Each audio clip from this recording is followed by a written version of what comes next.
The early spring of 1863 was a difficult time for Southern women. On Friday the 13th of March, an explosion at the Confederate States Laboratory killed more than 40 women and girls, mostly Irish immigrants. 3 weeks later, impatience with rising prices and shortages prompted bread riots in cities and towns throughout the Confederacy, most famously the capital city of Richmond, Virginia. At her legal trial, one Savannah, Georgia rioter passed out cards that read, "Necessity has no law, and poverty is the mother of invention." White Southern women usually endured wartime shortages and hardships without rioting. They strove to transform suffering into an expression of patriotic sacrifice. The Museum of the Confederacy's collections contain many fascinating examples of what historian Mary Elizabeth Massey dubbed Confederate Ersatz.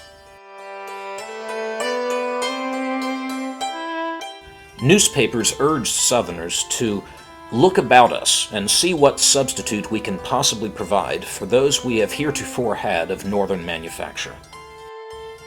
In April 1863, a woman puckishly echoed those appeals, describing how she and 3 friends had formed a regular milliner's shop and had certainly strikingly developed the native resources, talent, and industry of the South.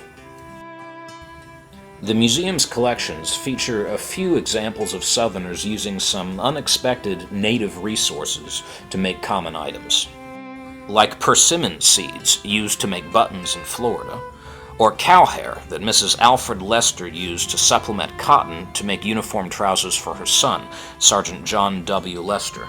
Even raccoon skin that a soldier used to make shoes for Mrs. W. K. Bachman of Columbia, South Carolina.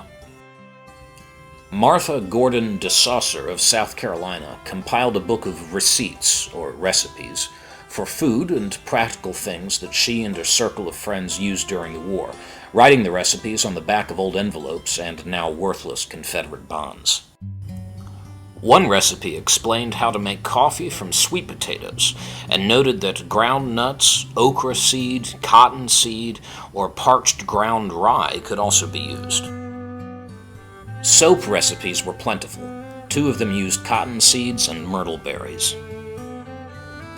When we could no longer purchase what we needed, we learned to make substitutes for many things, remembered Georgia Bryan Conrad, who was a teenager in Georgia during the war. For instance, we knit stockings, socks, gloves, mitts, shirts, and even gauntlets. We ripped up old slippers and shoes, and using these for patterns, supplied ourselves with coverings for our feet.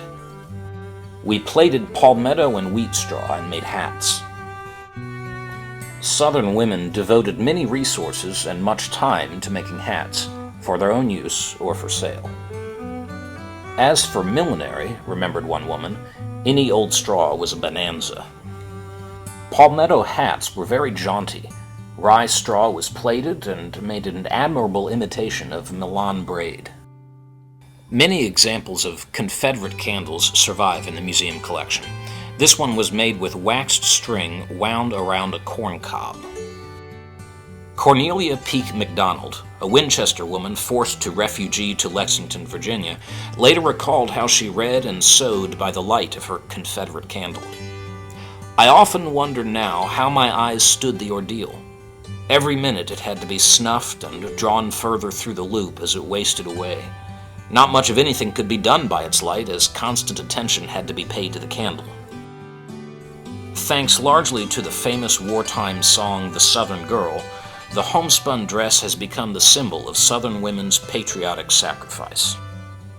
Sung to the same tune as the Bonnie Blue Flag, its lyrics read, "This homespun dress is plain I know, my hat's palmetto too, but then it shows what Southern girls for Southern rights will do."